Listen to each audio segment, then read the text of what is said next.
Welcome, everybody, to the Soul Star podcast, formerly known as Behind the Emerald Veil. We are your hosts, Allison and Mandy, and we are here to talk all things spiritual and maybe, give you some food for thought.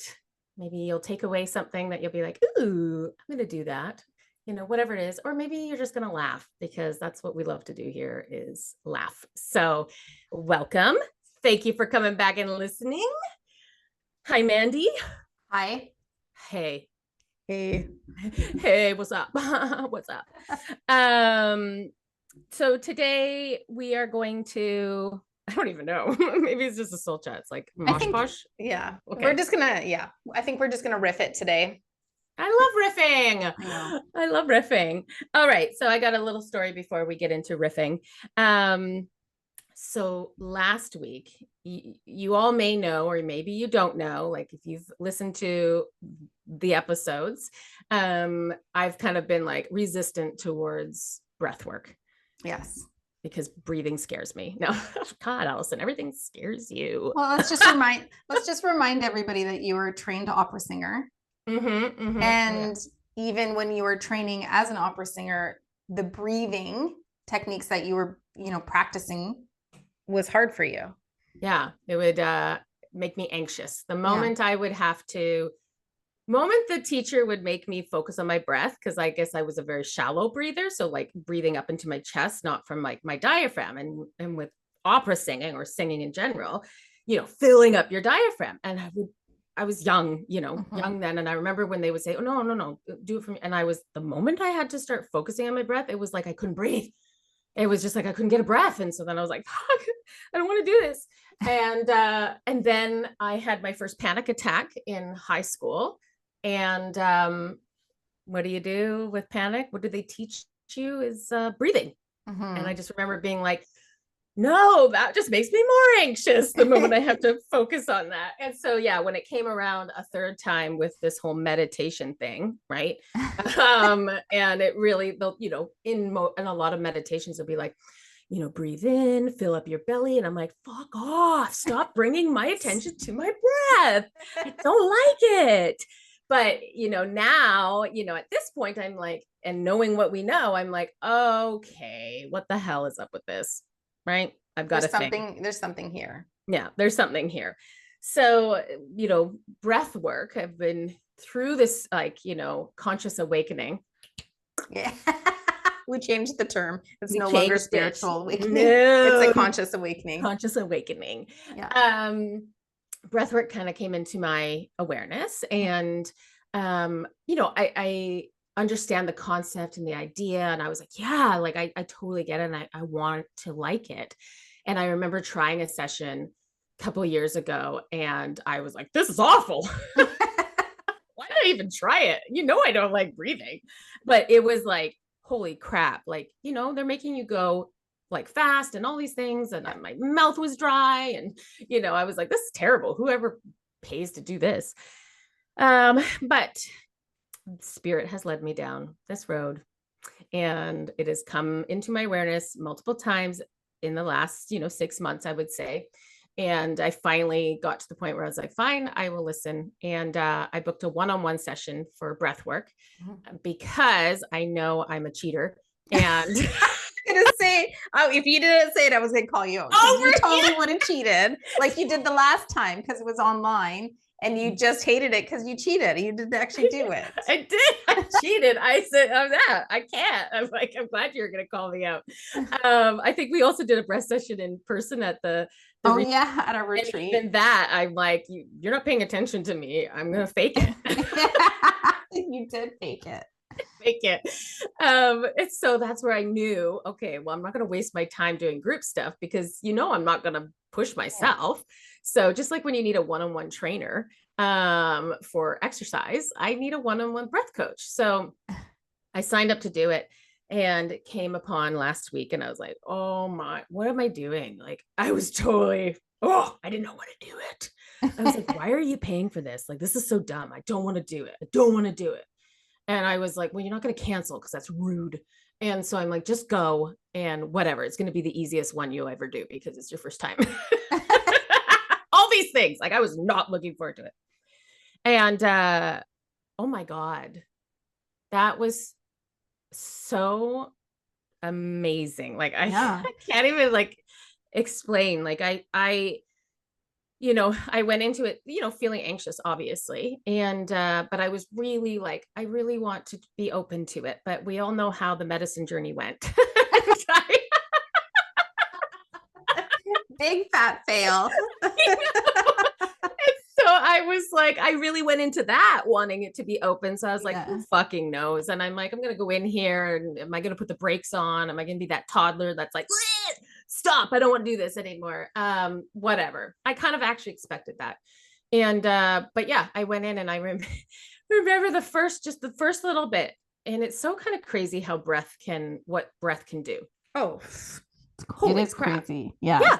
And I was like, we were just sitting there and she was just like, you know what? I just want you to take a breath in and take a breath out, but don't have any pauses. Like just don't have any pauses. And so I'm like, oh, that's easy. I can do that.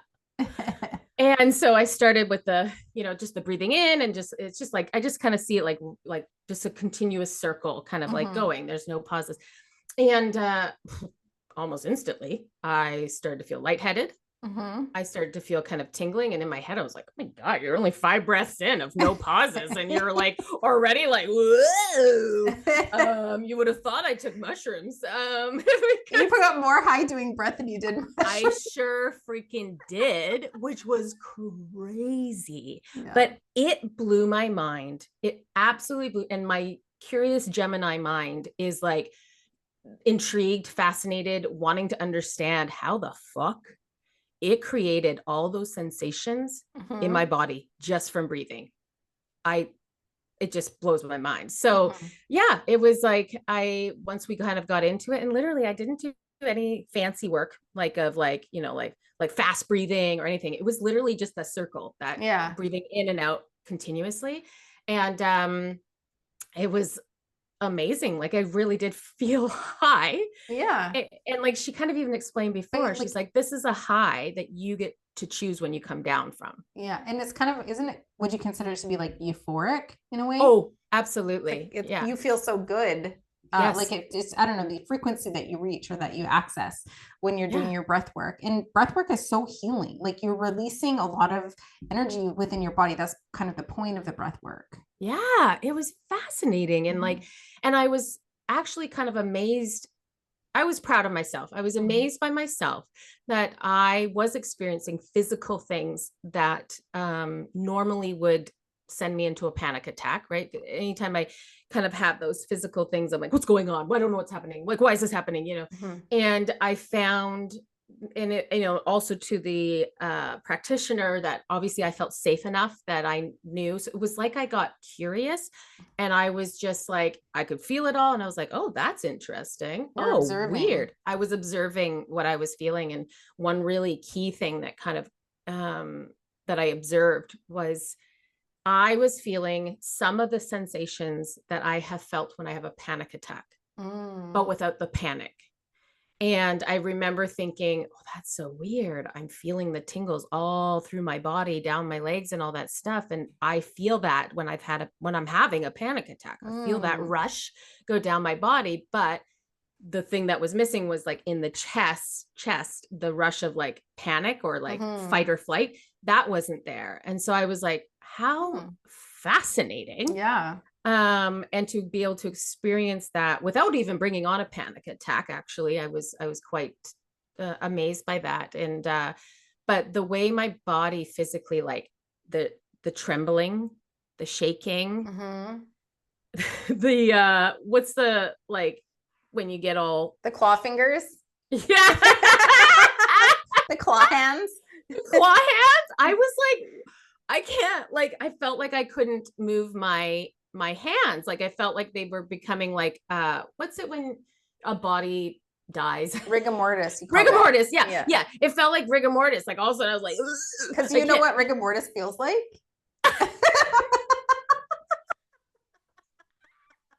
I'm not alive.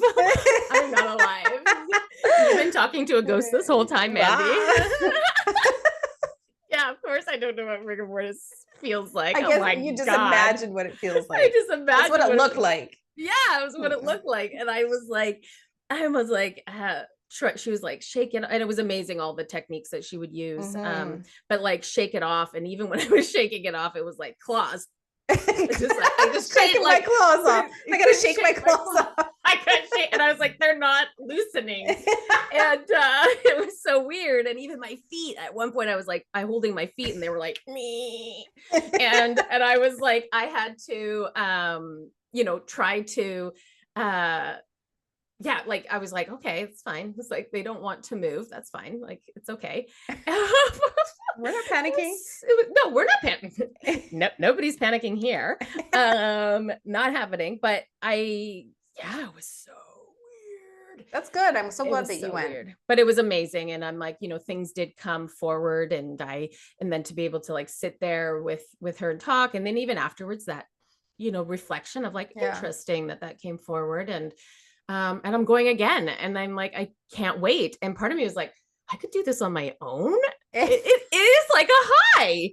I don't know. It's so messed up. It's so true. Weird. Like, if we just taught our teenagers how to do breath work, they wouldn't have to take drugs. Yeah. You just see them all, in the forest, and everybody's like, and then they're like, what? Around the bonfire, they have no idea they're actually doing a ritual. Little bush parties. And they're like, I need another hit. And then they're like, yes. Knowing teenagers, they would create some sort of contraption to get it there a little bit higher, faster. I don't know. It's so crazy. So yeah, I'm definitely doing that again in 2 weeks. And I'm like more curious of like what's going to come up. Yeah. Well, and I'm thinking I did baby breath work. That was baby breath work. Like, that was the lowest of the low of like just breathing in and out without pausing. Like, what's going to happen when I'm like doing the crazy stuff? Well, I did breath work in a circle once. I'm going to take my clothes off and run out naked. No, you might. If you came into my head. Get your claw fingers away. If you can put your claw fingers away. You can get your clothes off with your claw fingers. You'll have to be naked to start with, I think. And then I'm running around with my little pterodactyl, or what's that one that you're like, let's all picture this. I'm already picturing it. I'm like, I'm free. It's okay. I was just on breath work. I just did a dose of breath work. Don't worry. Oh my God. Oh, so funny. You've done it though. Yeah, I've done it a couple times. And I'd say this, the second time I did it in a circle. So like I don't know if anybody's like, you did your first circle when we did the plant medicine, but I've been in circle a few times for breath work, for the plant medicine, for a couple other things. But just the energy of being in circle and having like a facilitator and the space that they hold, and just like the feeling and the frequency within that circle is something to experience in of itself. Like, yes, it's just really supportive and nurturing and loving. And it's just a really peaceful, calm way to spend an evening or a day or whatever it is. So if you have a chance to go to any type of circle, assuming the facilitator is a good facilitator, you should have a good experience. Yeah. I don't think I would have let go. Oh no, I know I wouldn't have let go. Not the first time, but maybe now that you've done it a few times. But I wanted to say, like, that experience I had, like, because a lot of people do breath work for healing, right? Just like the plant medicine, what is going to come up for healing? What am I going to release? There's probably going to be some tears or some wailing, or I don't know. But for me, I've had good experience. I mean, they're all good experiences, but I guess like at different experiences, I connected with my higher self in that breathwork session. And it was very like, you reach this, like, I don't know, you just reach these different like planes of existence when you're breathing. You just get up there. Right. And my higher self was sitting with me I felt her very strongly. It was like, I definitely did not make any of that up. And it was very impactful, and it was beautiful. I had a beautiful experience, and she shared some things with me, and it was, I don't know, it was nice. Euphoric. Yeah, right? It was beautiful. It was a beautiful experience. Now, did you feel though, were you shaking or trembling or anything like that? I don't think as much as what you experienced, but I definitely had the tension in my hands. Okay. And I didn't like it. So I would slow down a little bit till it released, and then I would get amped back up again. Yeah. Yeah. Weird, huh? And I Yeah. think that's what the thing is like getting not slowing down Yeah. and like moving. And I think probably Past that's that. what happened when I did that. And like what the practitioner shared was the shaking, the trembling, the even the claw hands. She's like, she's like, it is energy trying to come out. So like and I know that part of the reason I'm being called to this is that I'm holding a lot within me. So whether it's others' emotions, others' energy, whatever. So it makes sense that my body was like literally like just trembling because it's trying to release. And so I was like, oh, fascinating. Very fascinating. Yeah. Breath work. So Do breath it. work, baby. Do it. All right. Get talking about what we're talking about. Get to it. Well, I would say, okay, for the last 2 episodes, we've been talking a lot about the foundations of building, like of intuitive development. And we've touched on the importance of understanding your own energy and your own frequency. And we've talked in detail about that. We've also talked about going within and the importance of creating that time and that space to meditate if you can. And if you can't do a formal meditation, like, even just going for a run or gardening or whatever gets you out of your head and into like that zone type energy. And then the third foundation of intuitive development, we feel very strongly, is understanding your spirit language. And, we've developed courses around all of these foundations. So the spiritual awakening, this is the phase where you're like asking those questions and you're just like, what are you talking about energy? What is a spirit guide? What is this? Like, what's a star seed? All that sort of stuff. That we developed Intuition 101 for that, because that's like the information gathering part of it, where you're just trying to get the answers to all of these questions and you're hearing all these terms and you're like, I don't get it. What are you talking about? So we've developed Intuition 101 to put all the answers in there. And then with regard to going within, and finding the time to meditate, it's because we want you to learn how to journey with your spirit guide. Because when you learn how to meditate, you're going to go on journeys and you're going to learn things that are specific to your soul, and you're going to have beautiful experiences. And, to our point when we were talking about the plant medicine, like, we can get ourselves to that frequency without any help. No, we don't need breath work. We don't need plant medicine to get us to a certain frequency, because we've been able to do that just through meditation. And when you get to that point in meditation, you're going to have some beautiful experiences. And you have to remember, the only person that's judging these experiences is yourself. But you're also going to want to tell people about these experiences because they're pretty fascinating. And basically, that's where you're like, I need a community to share this with. Because when you talk about this sort of stuff, you're like, am I going crazy? Like, if anybody heard, like, this is why Allie and I started the podcast, because we were having these conversations and we're like, if anybody heard us talking about this right now, they would think we were crazy. So here we are sharing it with whoever wants to hear it. Everybody can hear our craziness. Everybody's crazy. We just want you to know you're not crazy, right? But then the third aspect of that is understanding your spirit language. And that's where we talked about the clairs. So then we have Unlocking Your Intuition, that self-paced course where, we take you through how to open your channel safely and how to start listening to your intuition and how to start defining what's coming in for you and how it's coming in for you. And we have that whole library of practice videos so that you can start listening and picking that up. Because once you start paying attention to your intuition, then, you're ready to add depth. And you're ready, like, well, maybe some people won't. Like, a lot of people will just kind of stay in that space where we're going to meditate and we're going to connect and we're going to enjoy. And then there's some people who are like, I want to go deeper. I want to deepen my connection. I want to know more. I want to experience more. How do I do that? I wanted to just like bring up, yesterday we did a vendor event and we also did a speaking event there as well. We were one of the speakers, and we kind of went and talked about what we've been talking about on the podcast of these 3 fundamental foundational aspects. And it was really, we're engrossed in this all the time and we just know it and it's all these things, but it really like brings you a step back where you start to realize like, yeah, no, not everybody knows this.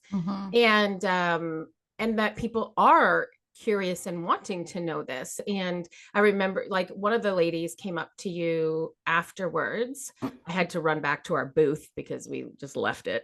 See you later. Take what you want, leave what you don't.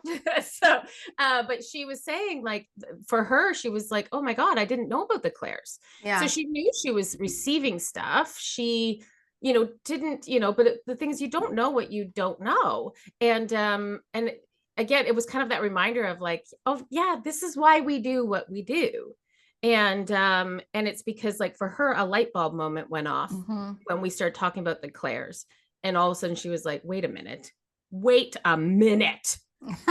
which one am I? What am I doing? And as human beings, we like to put labels on things, and it just helps us organize it in our brains. And so that's, technically what we're doing is like, we're bringing a label, we're bringing a word, an understanding to what you're already experiencing. And, then this awareness. Yeah. Cause a lot of the time people are like, oh my God, I've been doing that my whole, but you don't know what you don't know. And the moment you can put that awareness to it, opens up so much more. Like an example of that awareness would be your third eye, right? That was something that, both of us had no idea that our imagination, our whole life was our third eye. It was our mind's eye. When that came about, and I was like, excuse me? And I'm like, well, then I've been doing this my whole life. I live in my head. I have fantasies. I'm off somewhere here. I've had sex with many people. And in my head, in my mind's eye. Yeah, like, come on. Clear about that. Oh, yeah. What, just a random, like, I'm just going to throw it out there. I've been intimate with many, many people. No. In my mind's eye. Yeah. And so I'm like, I'm good there. And so I was like, are you shitting me? I've been using my third eye my whole life. But the thing, again, what you don't know is what you don't know. And so having somebody, a coach or guide or whatever, put this into your awareness, it just opens up so much, right? Somebody who's been through it before and who has experienced all of that too, because you're right. I remember thinking one day, it just kind of clicked and I was like, oh, that's my third eye. What the fuck? Like, I've been using my third eye for months and I just had no idea that I was using my third eye. And I remember being disappointed that it wasn't like, hello, tap, tap, tap, Mandy, your third eye is now on. And you know what I mean? I remember being like, oh, like it's so subtle and it's just kind of an awareness that comes in and you're just like, you're kind of disappointed. There's no climax or there's no like party. Talking about sex. Holy crap, Mandy. Jeez, at least I'm not talking about climaxing. You wish we were. Yeah, exactly. It's been a while. Okay. Okay. I know, but that's the other thing is, even in the sense of like understanding your energy and empath and all of that, there was so many bloody ha-has that I was like, get the fuck out. That's why everybody comes and talks to me, because I make them feel better because I take on their junk. What? All of these things they're already happening within your life. These things are all happening around you within your life.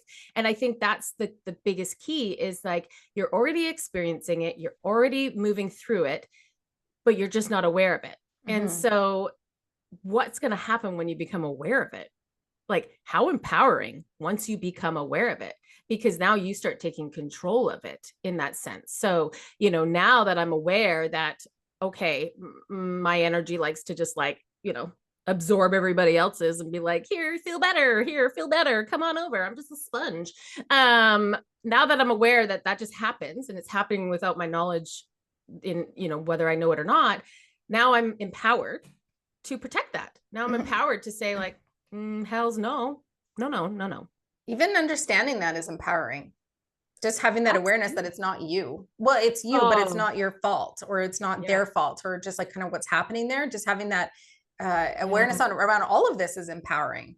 No, but you're right. Like there was a lot. I did have, you have had that. I've had that. There was times that I was like, oh my God, like, why did I trigger? And like throughout your life, you're like, why did I trigger that person? Like, what am I doing? And I remember going before this conscious awakening.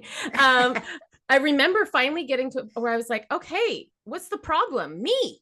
And I was like, not that I triggered everybody, but there was a few certain like people. Yeah, it was strong incidences that, and then I finally was like, I'm a believer. Like in my head, I was always like, well, if you're the common denominator, then you're the problem.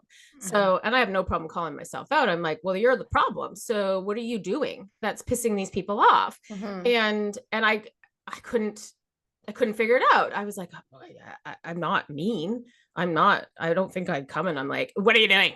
You know, like none of that. And so I'm like, well, then I'm like, how can I adjust myself? Because that is my go-to. Yeah. How can I adjust myself so that I don't trigger them? And in reality, now I know, I'm like, holy fuck. It doesn't matter what I've done. It was my light. It was my energy. It triggered them. And that's fine. And even so, like me looking back on my years of existence, my life. How many years, Mandy? 43. Holy shit, you're 43? You're 42, so okay, give it a fine. rest. Damn it. Okay, fine. So give it a rest. Anyways, just looking back on like the friendships that I would attract, right? So I would always attract a friendship, or the friendships that I had, I would say 99% of them, it was of females, like girls who just like walked all over me. And when I first started consciously awakening, I was like, you would hear, you know, your empaths are people pleasers, or they're doormats, or they're whatever. And yes, to a degree, people pleaser resonates with me, but doormat, I was like, I don't know how I was a doormat. And I would try to look back at all of those experiences, especially where, so they would be, you know, so nice to me, but then they would say shitty things about me, or be really mean to my face, or they were using me to get close to somebody else, or whatever it was. Like it was always ulterior motives, and it was just there was never no equality in the friendship, right? And so those were just the friends that I attracted. And so looking back at it now, with regard to the doormat phrase, like, okay, no, I wasn't a doormat in the sense I was like, oh yes, do whatever you want, because I definitely had a voice, but it was energetically, I put myself below them. Do you know what I mean? Like my energy, like my light was smaller, it was dimmer, because I was allowing them to overshadow my light with their darkness, or whatever it was. Like I was allowing them to overshadow me, and I didn't stick up for myself as much as I could have, or I should have, because I didn't have the power, I didn't have the confidence, I just didn't have that voice. But now, going through all of the things that we've gone through, I have so much self-confidence. I feel so empowered with who I am. Like I know who I am, and I think that comes with age as well. Yeah. But I can see now energetically how that was a huge difference. I dimmed my light to make other people feel comfortable my whole life. And now I don't do that. Yeah.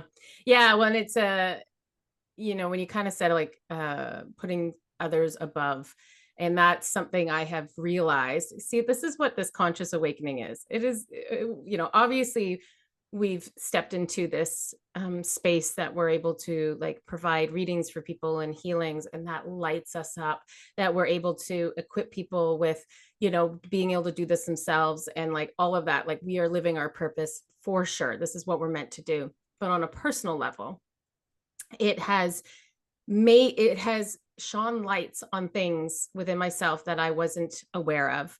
And one of those was I put people on pedestals my whole life.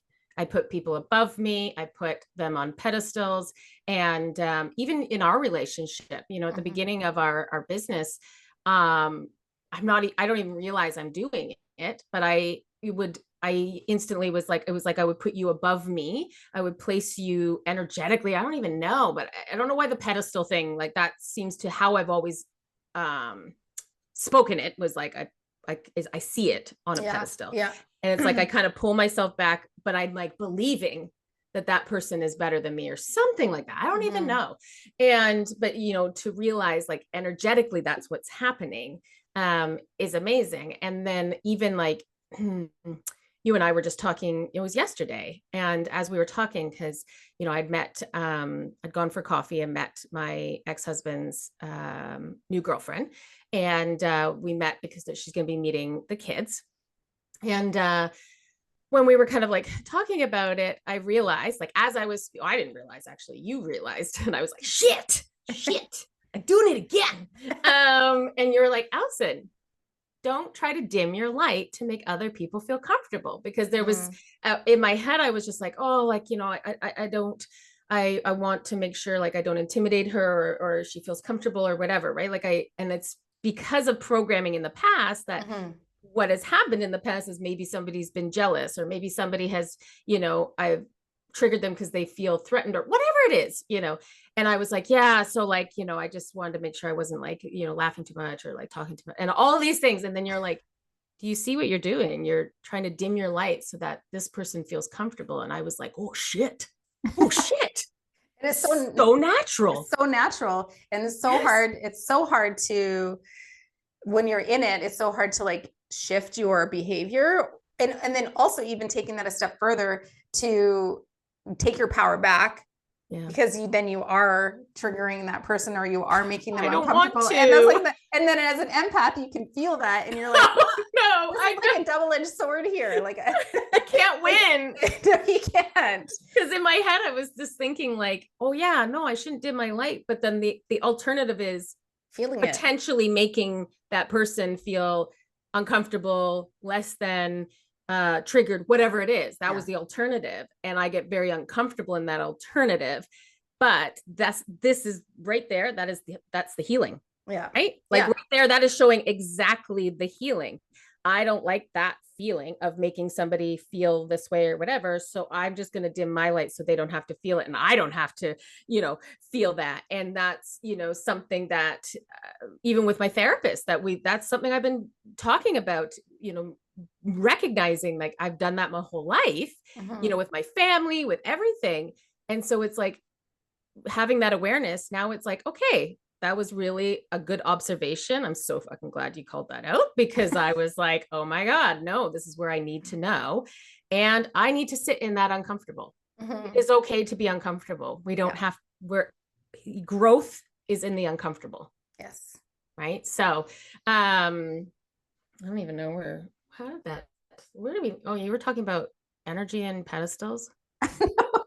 Talking about pedestals. You talked about pedestals, because you said you would like put people above you on a pedestal or something. And then I was like, you too? I make me too. We were talking about our chat at the event yesterday. That's how we got onto it. And that just that, we really like to make it clear that although when you're in developing your intuition, there's so many fun aspects of the journey with regard to understanding your spiritual gifts. And, we tend to like talk, I guess, like market that side of it, because that's, the intriguing part of it. Nobody likes to not have fun. Well, and we make it fun, right? We do. We bring lightness to it. Yeah. Yes. And I think when we went to develop our intuition, there was this sense of like, this sense of curiosity and excitement, but also a sense of nervousness, because I think intuitively, although we didn't know it at the time, we could sense that there was going to be some healing that came along with it. Yeah. And a lot of it's vulnerable. It's vulnerable work. Like I think when we went into the developing, and I think that's where a lot of people, when we talk about like going through the stages, and you said going deeper, like taking it the next step, going deeper with it, I think, and you say like a lot of people may stop at that. And I think maybe one of the biggest obstacles is the being vulnerable, to, get into a space where you're actually having to show if you're right or wrong. Yeah. And that's, I think, probably what puts the brakes on for people. I would agree, because with that comes the healing aspect of it too. Yeah. And so it's like moving past that, uncomfortable phase of like, okay, like I can do this secretly by myself, and like, nobody knows. And then when you take that next step where you're actually practicing, like, okay, hey, Mandy, I just read your spirit guide. This is what I got. Am I right or wrong?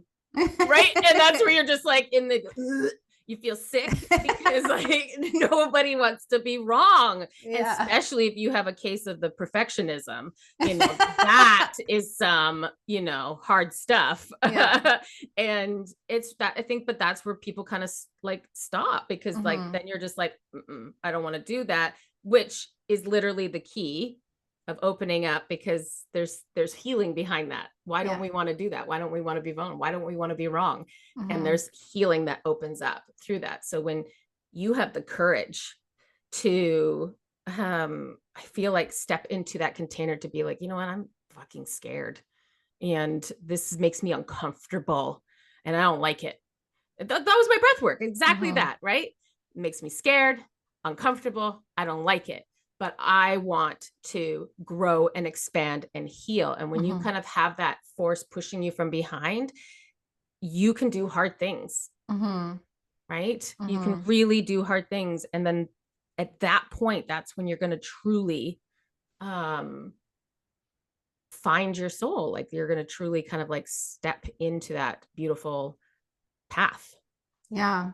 Yeah. I was talking to somebody yesterday and they were, and you know, we've seen this with other people that we went into develop with and stuff. Well, even, you know, some students, like you're only going to get out of whatever container you take. You're only going to get out of it what you put into it, and you're only going to be able to receive as much as you give.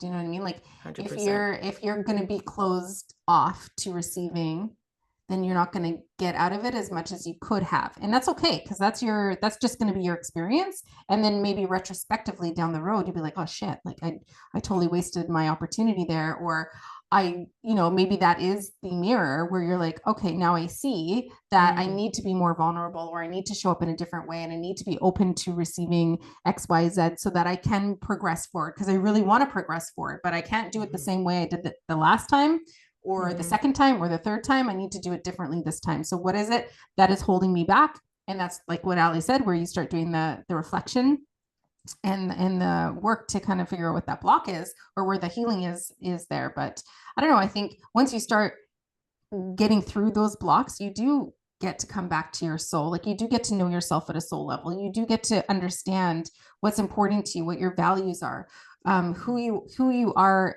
at a soul level, and then you get to experience life from that space.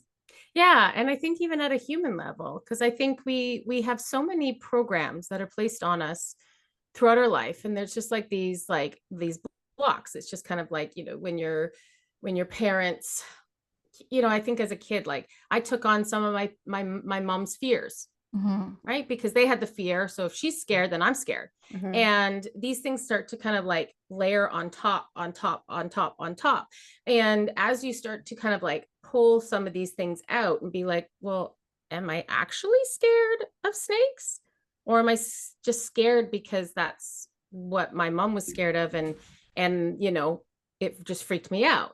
And that's where I find like some of these things are kind of coming up through awareness. So these human things that were like, actually, no, I don't, that doesn't really bother me. Or, you know, I'm going to let this go. And no, I actually don't really care about politics. And actually, I don't really, you know, all those type of things that have just kind of been layered there, they start to come off and they start to go away. And you're actually starting to find who you truly are. And I think a lot of us walk through our lives not really even knowing who we truly are. We are pieces of everybody else or situations around us, but we're not us.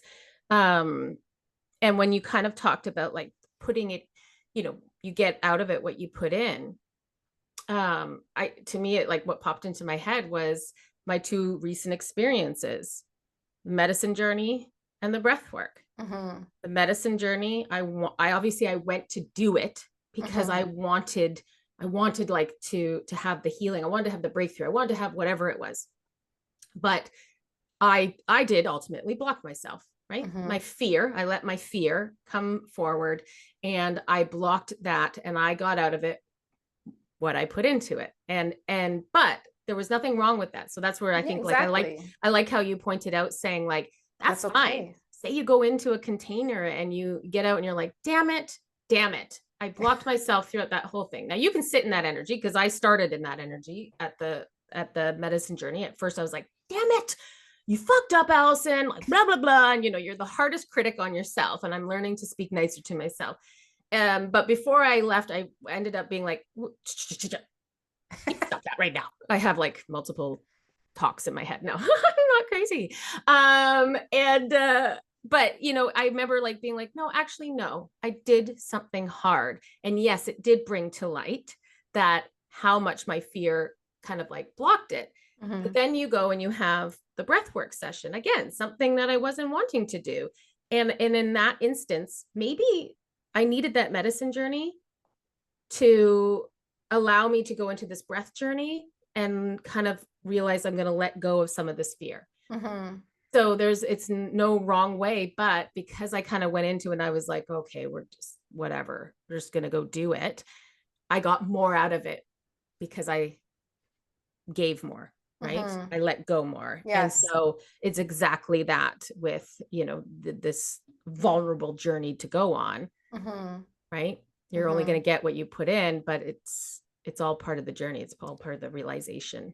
And the lessons and the this and the that and the this and the that. I know. I know. It's so cool. But like you were saying though, like, because you were talking with somebody that I think you were going to go off somewhere with that. Maybe. No, just that that was their experience, that they did a container.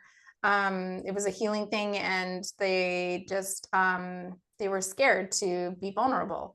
And, you know, retrospectively, they wish that they hadn't have been, but now they're not in that same space. So they're ready to open up, you know, a little bit. And there's a journey with that. So people who hold that fear for whatever it is, you know, you can continue to hold that fear for as long as you want. But when you start doing the work to release that fear, like Allison has been doing, you know, it's an awareness. It starts with an awareness.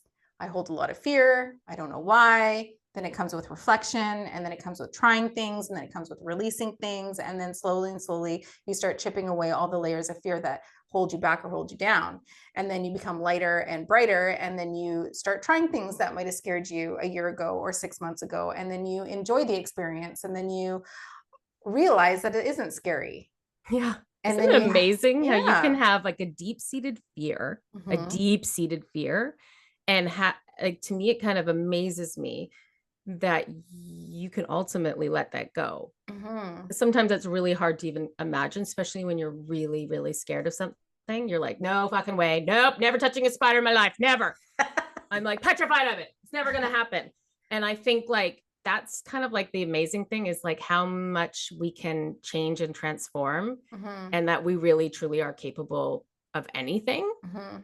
Right. Even our speech. Like, I don't know about, were you good talking in front of the class at like school?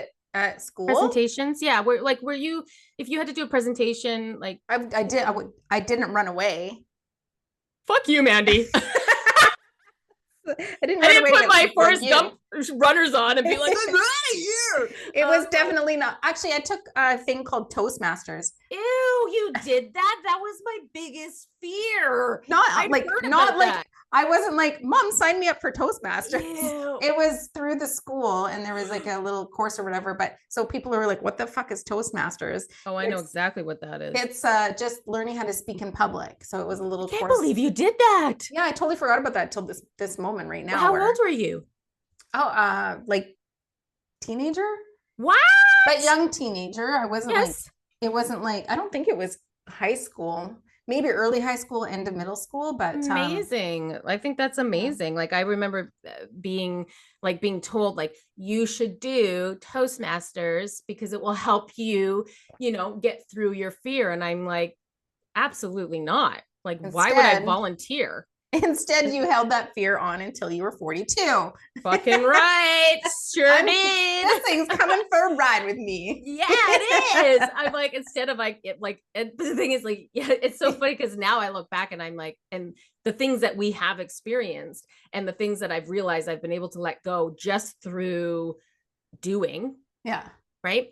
I'm like, damn it, you know, but I think every teenager, like you have to have those life experiences to realize, but you know, so like even in college, because you know, obviously in grade school, I couldn't just be like, see you later. I was forced to do it, but in college, I was a grown ass woman. Nobody's gonna force me to do anything, and yes, I would take a 0.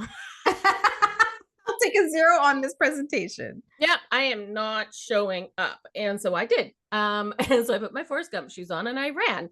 And it's just been my thing. I'm like, I can sing. I can sing in front of hundreds of people, but make me go and stand and talk in front of those same hundreds of people, not happening.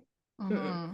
I have to say, yeah, there is an element of like, there is definitely a difference in the energy speaking to people, like, because we do a lot of speaking engagements, I'd say, with the podcast and with our students over Zoom, and like we do a lot of that, but in person it's been a long time and it's different. You can feel the energy of the room, the space, like there's a collective energy with a group of people, right? You can feel that collective energy. And so as sensitives, you can feel that really easily. But I'd say, you know, it was a pretty intimate chat we had yesterday. So it was a good toe dip. It was such a good little icebreaker. I'm like, but the thing is, I think it has been our talking online and all of that has, you know, a year ago or 2 years ago, if Mandy had said, hey, we should be one of the speakers, I would have been like, go for it. I'm not doing it. There's no fucking way I'm standing in front of anybody and talking. And this is where you can start to realize like these shifts, the empowerment, the changes, and we need to celebrate those. Yeah. We need to sit there and reflect and be like, holy shit. And I have been like, I yesterday, you know, I've sat there and been like, oh my God, like, look how far I've come. This is something I would never have done. I don't care how many people are standing there, like never. And was I nervous? Of course. Like, of course I was. Did I get cotton mouth? I was like, barely. And I was like, why are you? But you know, I used to get cotton mouth as singing. Yeah. It's just a physical reaction. But I didn't freeze. I didn't feel stupid. I didn't, all of the things. And now I'm excited to do another one. And I'm like open to doing that. But again, like this is all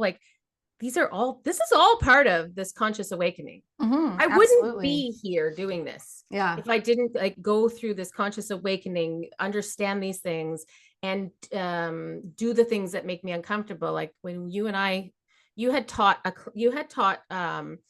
class, you had done like a 4-week class that you had taught before you and I became into business together. So, you know, you had done the whole Zoom thing and talking. And then when we came together and we started to create courses on our own, I remember that first class and I was like, fuck me. Like, I do not want to talk on Zoom. Even in the bank prior to this, they were gearing us up to start doing virtual meetings. And the thought of me having to do a virtual meeting, like I was like, this is the worst thing in the world. I never want to do this. Like, where can I complain? Yeah, like this is terrible. And then like all of a sudden now I'm here and I'm teaching and I'm talking. And then, you know, Mandy and I would be invited to do a talk, you know, for a different community, and like we'd have a speech and stuff. And I'm like, oh my God, I don't want to do this. Well, and even just so like the way that has evolved since then, because when we were invited, we would write it out word for word. So I needed that written out word for word. Yeah. But now like we did write out yesterday's speech. Sorry, just touched the microphone. We did write out yesterday's speech in a sense, word for word, but more so what we ended up doing, because that was just the backup, like the security backup. Yeah. But we just had little cards where we just like the points that we wanted to make sure we covered, and then we ripped it just like podcasting. And I think there's a sense of confidence that comes with what we speak about now, because we have been talking about it for so long and we feel very confident with the subjects that we're speaking of, and we can answer the questions with confidence. So I think that just comes with time as well. So it's all about the timing and the divine timing. And I fucking hate divine timing, because then you just want to rush things and you have to wait for divine timing to happen. You want to rush things.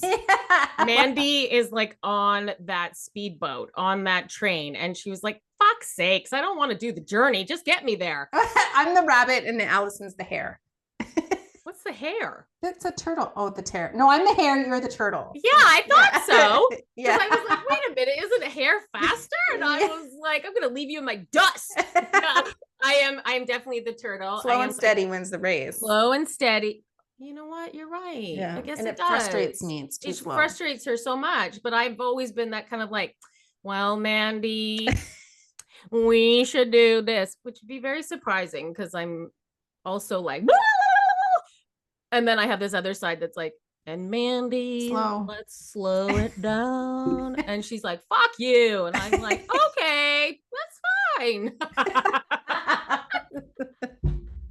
I'm just channeling my inner turtle. Yes, you do it very well. Thanks so much. Yeah. But anyways, I think the speaking event was really, we can't wait to do more. I loved it. Like, I truly loved it. And even though, yes, Cottonmouth came in and I was like, fuck off. Like, I'm not even like, I'm fine. I'm like, why are you doing this? You're betraying me, body. You even started getting Cottonmouth and you're fuck you, Allison. You're passing it over to me. And I'm like, I can't help it. You put it in my brain. I'm like, what? I thought you were going to say you put it in my mouth. I was like, what? No, you put it in my awareness. But you can't even help it because like in my head I was like, you're not even nervous, you're in your zone. Why is your body betraying you? And going like and so but like no, I was really excited. And I think, you know, in riffing it, you even give a better speech. I agree, because you just, I don't know, it's like you're embodying it. Well, we're open to like the whatever's coming in. Like our energy is open and we're receiving and we're, you know, free flowing whatever is coming through us. It's a form of channeling, right? Yeah. When you I'm so excited. I'm like, I loved the beautiful conversations that we were able to have with people yesterday. And I think one of the biggest takeaways for us was how many people are interested in what we do and what we teach and didn't know was available. That to me was a big like aha. It was just amazing to have one person after another. So like, you know, we went and was part of a vendor event, and yes, we had things to sell that, you know, help, and we love that part. But, you know, ultimately our business is about empowering people and teaching others. And, you know, that was like, we did so much talking about that yesterday. And to see somebody like you were the superstar with the talking. Like Mandy is so good with her elevator speech, and like somebody came out was like, tell me what you do, and I was like, Mandy, because I can just like, she's really good at that, so you can turn to her. But I was ditched at one point. No, Mandy went and got a palm reading, and somebody came up, so I was in the hot seat. I was in the hot seat, and I was channeling my inner Mandy. And you know, we're kind of just like, you know, just talking about it. And, you know, it's amazing to watch people as information starts to come in. So you kind of like see at the beginning, it was kind of like, oh yeah, like, what do you, oh yeah, like trying to understand, trying to process. And then you see this, like the eyes go up and this kind of like, what? Like, what? I can do this? Or this is available, like I want this. And then all of a sudden the energy shifts and it's this excitement and this like, tell me more. And like, what about this? And now it's like, give me this, is this in the brochure? Give me the brochure. Where at the beginning it might have been like, oh yeah, like what do you do, whatever. And I feel like we had so many of those light bulb moments that people, and I guess we just assume, I don't know what we assume. Sometimes I'm just like, oh well, maybe people don't want to learn how to do this. And I don't know, like maybe that's just not what people are into. But yesterday really showed us that people are seeking this. They just, you're not aware of it. You're not aware of it. Yeah. We need to bridge that gap, get to the people who need us. We need to get to the people. So if you're listening to this, and we had a lot of people actually yesterday, like we said, go to our podcast or whatever, and people were like downloading it at the chat, and I was like, what? If we saw you at the vendor event on the weekend and you were here listening to our podcast, thank you. And it was so nice to meet you. It was I was so lit up. Like I was jacked up yesterday. She was pumped. And then I had a hard crash. I did too. Nick's like, why are you so tired? I'm like, there's a lot of peopling, I guess. Like I was so tired. Like crash, like it was like we were just, I was loving it. It was not like we were there and I'm like, God, when's this gonna end? Like I'm so tired. I was like pumped. And like conversations we had yesterday were amazing. And the people we met, amazing. And then get home, and this was my week to get the boys back. And so So it was the first date. Like I literally get home and they're here and I'm like, and they're just talking a mile a minute. And I'm like, I'm slowly watching my energy drop, drop, drop. And to the point I'm like, I'm like comatose. Yeah. Comatose. And I was like, and they're like, what are we gonna do for dinner? And I'm like, well, we're ordering in, duh. Because I'm doing nothing. And even that, I was like, I don't even care. I don't even want to order anything. And I'm like, I'm so tired. I need to go lay down. It was so funny. I thought about you last night because I was the same and we did not protect our energy. That's why.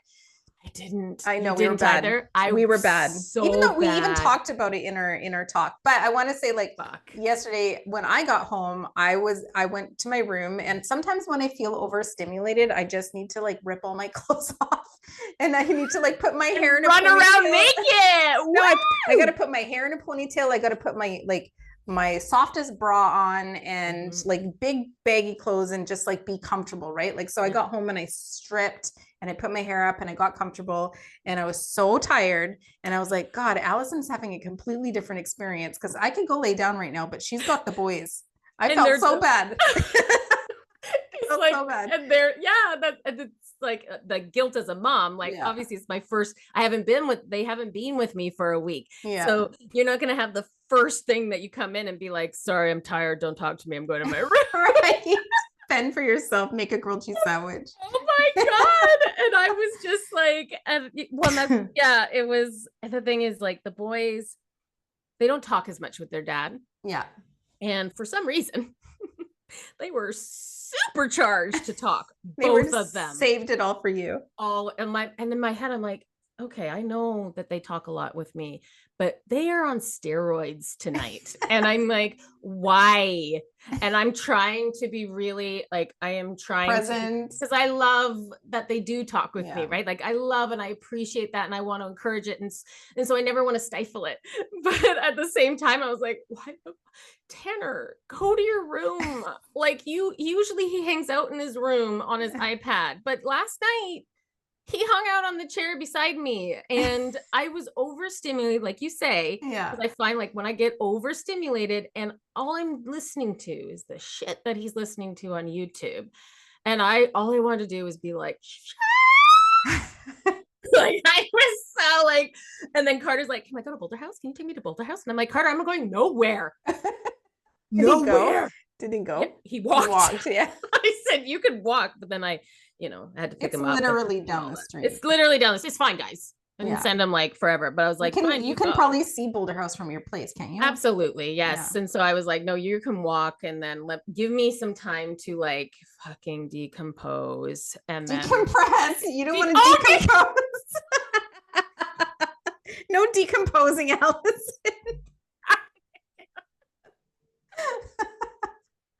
Rigor mortis, decomposing. I swear, Mandy, I have died and come back. Experienced it all. Oh, I love it. That was a good one. That was good. So, so leading up to all of this, we see that there's a need out there, that people are interested in, doing like learning and expanding and all these things.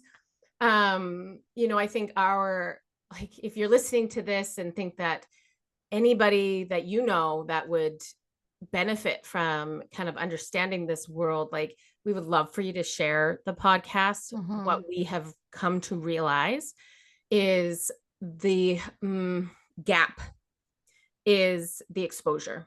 Yeah. Right. So like, having the exposure of like, people even knowing that we teach this or this is possible or whatever. And, so that's where we need, help, like, sharing the podcast with whoever, sharing it on your thing. Like we'd be so appreciative with that. We're here doing what we are meant to be doing and we'll continue doing that and supporting others and all of that. And we're starting our next cohort of the soul activating journey. So we're starting that in a weekish. Yeah. On the 23rd. It'll be like tomorrow. Yeah. Tomorrow is the last day to register. Hot. Get on your horse. and Get in there. Do it. We're ready for you. Get it done.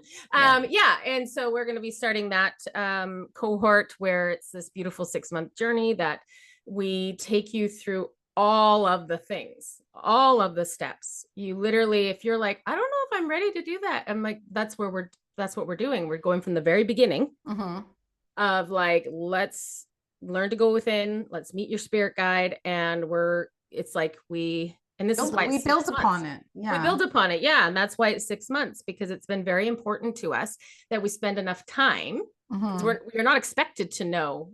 When we learned this, we did it in 12 weeks. Yeah. And it was like, boom, boom, boom.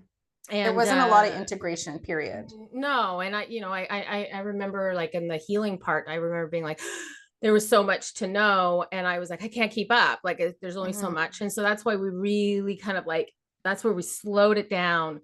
That's where it's like when you show up to practice and you're not expected to know how to do this. This is why we're here. We're learning. And so we want to give you enough time to have those bumps, to have those realizations, to come to practice and maybe get one thing right and everything else wrong, or not get anything at all. That's why we have time so that we can have those moments. And we're really, we love every new container that we go through. So if this is something that you've kind of been like on the fence of, or if this is something that you're like, no, I need this. And then if all of a sudden you get in, but not right now because I'm scared, or, not right now because this and this and this, or not right now. And just sitting with that and recognizing and being like, okay, wait a minute. Is that my fear coming forward? And where will I be 6 months from now? Where do I see myself? Like if your soul is pushing you towards any of this type of thing, then kind of like lean into that and just see why. And maybe this is the time and maybe it's not, or somebody else is a better fit, whatever it is. But I think that's where it's like listening to your soul whispers and where your soul's nudging you. Right. Yeah. Absolutely. Yeah. Cause we'd love to have you. Yeah. We're excited to run it again, and who knows what will happen next. I know, we're always evolving. I know, like, I don't know if it's going to be around next time. So I know. It's going to look different. I don't know. I know we are feeling that download. So, but we have no idea what that's going to look like. But I think we both have received that this container might change. Yeah. So that'll be probably the last time we run it this way. Yeah. Yeah. I do agree with you. Yeah. Okay. Changing names, changing personalities, changing what we look like. No. We'll just switch. Yeah, we're just gonna switch. Heck, I died and came back. So I'm in this one episode. In this one episode. Okay. Well, thank you so much for being here. We're so grateful for all of you that come back every week, and for everybody that shares us, and we'll be so grateful for everybody that shares us moving forward. Yeah. And if you're in the Victoria area, send us a message and let us know. And we're going to be at another vendor event at the end of September. Yes, we are. We'd love to see you there. But yeah, so excited. We'll see you next week. Bye. Bye.